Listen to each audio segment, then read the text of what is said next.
BNP নেতা ইশরাক হোসেনকে ঢাকা দক্ষিণ সিটি কর্পোরেশনের মেয়র হিসেবে শপথ গ্রহণের বিলম্বের প্রতিবাদে কিন্তু এখানে বিএনপি সমর্থক যারা রয়েছেন তারা বিক্ষোভ করছেন। আজকে টানা দ্বিতীয় দিনের মতো তারা এই বিক্ষোভ করছেন।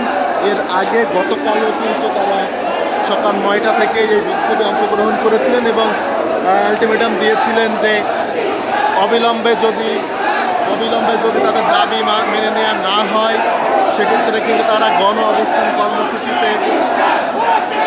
পালন করবেন এবং আজকে কিন্তু আমরা সেটাই দেখতে হচ্ছে।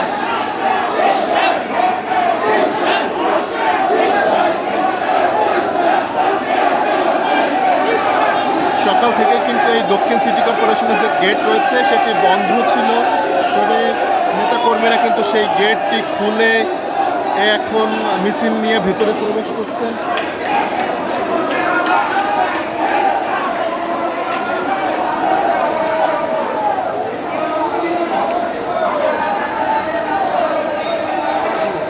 ঢাকা দক্ষিণ সিটি কর্পোরেশনের যে সড়কটি রয়েছে সামনে, সেখানে কিন্তু নেতাকর্মীদের উপচে পড়া ভিড় আমরা দেখতে পেয়েছি সকাল থেকে এবং এতক্ষণ তারা সড়কে অবস্থান নিয়েছিলেন। কিছুক্ষণ আগে তারা দক্ষিণ সিটি কর্পোরেশনের অর্থাৎ সড়ক ভবনের যে গেট রয়েছে সেই গেট দিয়ে তারা ভেতরে প্রবেশ করেছেন এবং বৃষ্টিও চলে এসেছে, ফলে ভিজে যাওয়ারও একটি সম্ভাবনা কিন্তু তৈরি হয়েছে।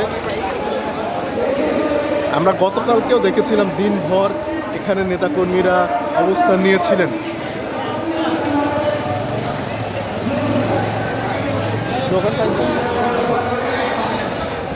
খুব বেশি ফুটেজ নেওয়ার দরকার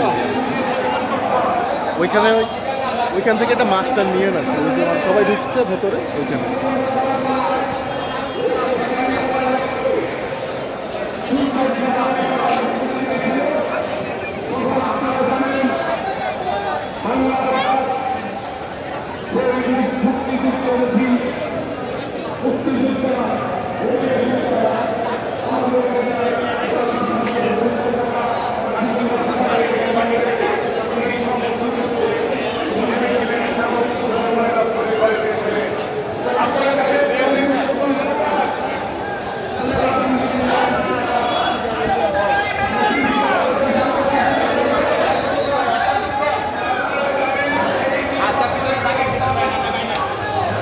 বৃষ্টি মিছিল নিয়ে কিন্তু নেতাকর্মীরা ভেতরে প্রবেশ করছে।